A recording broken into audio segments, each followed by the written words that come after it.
नमस्कार दोस्तों, आपका स्वागत है आपके ही अपने YouTube चैनल सरगम रिकॉर्ड्स पर। इस वीडियो में हम आपको बताएंगे कि कैसे कौवा भी शूटिंग करने के लिए तैयार हो गया। तो चलिए शुरू करते हैं आज का ये वीडियो। दोस्तों, रामायण का बालकांड आपने जरूर देखा होगा। अगर देखा है तो ये सीन भी आपने जरूर देखा होगा। इस सीन को शूट करने के लिए रामानंद सागर जी को एक कौवे की आवश्यकता थी। शूटिंग उमरगांव में चल रही थी, तो उमरगांव के जितने भी शिकारी थे सभी को बुलाया गया। उनको बोला गया कि हमको एक कौवे की आवश्यकता है जिससे हम शूटिंग कर सकें। यूनिट के जितने भी सदस्य थे सब हैरान हो रहे थे कि आज पता नहीं रामानंद सागर जी क्या करने वाले हैं, पर रामानंद सागर जी आज शूटिंग करने ही वाले थे कौवे के साथ। कौवे को सेट पे लाया गया। अब बारी थी उससे शूटिंग करवाने की। सीन ये था कि उस बच्चे के हाथ में एक रोटी का टुकड़ा था। कौवे को उस रोटी के टुकड़े को छीनना था और खाना था।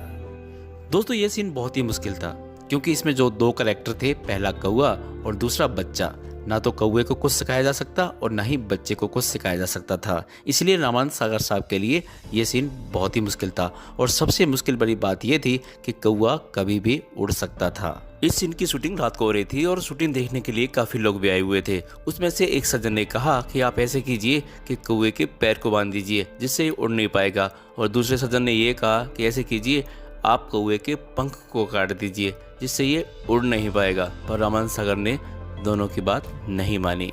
वो चाहते थे कि बिना कुछ किए शूटिंग पूरी हो जाए। उसके बाद रामानंद सागर साहब ने कुछ ऐसा किया कि आप भी सुनकर हैरत में पड़ जाएंगे। वो कौवे के पास गए और दोनों हाथ को जोड़ा और बोले, हे काकभूषण जी, मैं प्रभु श्री राम की रामायण बनाने जा रहा हूँ जिसमें आपके रोल की ज़रूरत है।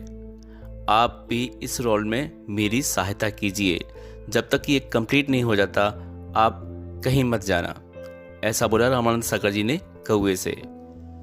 दोस्तों, ऐसा लग रहा था जैसे कौवे ने श्री रामानंद सागर साहब की बात को मान लिया हो और शूटिंग करने के लिए वो भी तैयार हो गया हो। फिर क्या था, रामानंद सागर साहब ने कैमरे शुरू करवाए, लाइट शुरू करवाई और शूटिंग शुरू कर दी गई। उसके बाद रामानंद सागर साहब ने कौवे को बोला कि आपको उस बच्चे से रोटी का टुकड़ा छीनना है।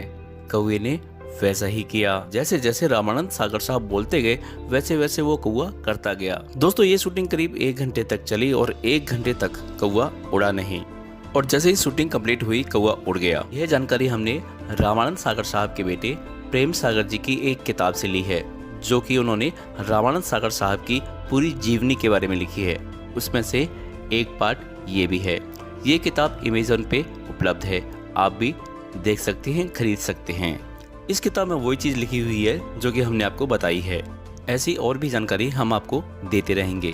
बस आप चैनल को सब्सक्राइब कर लीजिए, बेल आइकन को दबा दीजिए, क्योंकि रोज़ हम नए नए वीडियो डालते रहते हैं आपके लिए। मिलते हैं नए वीडियो में, तब तक जय श्री राम।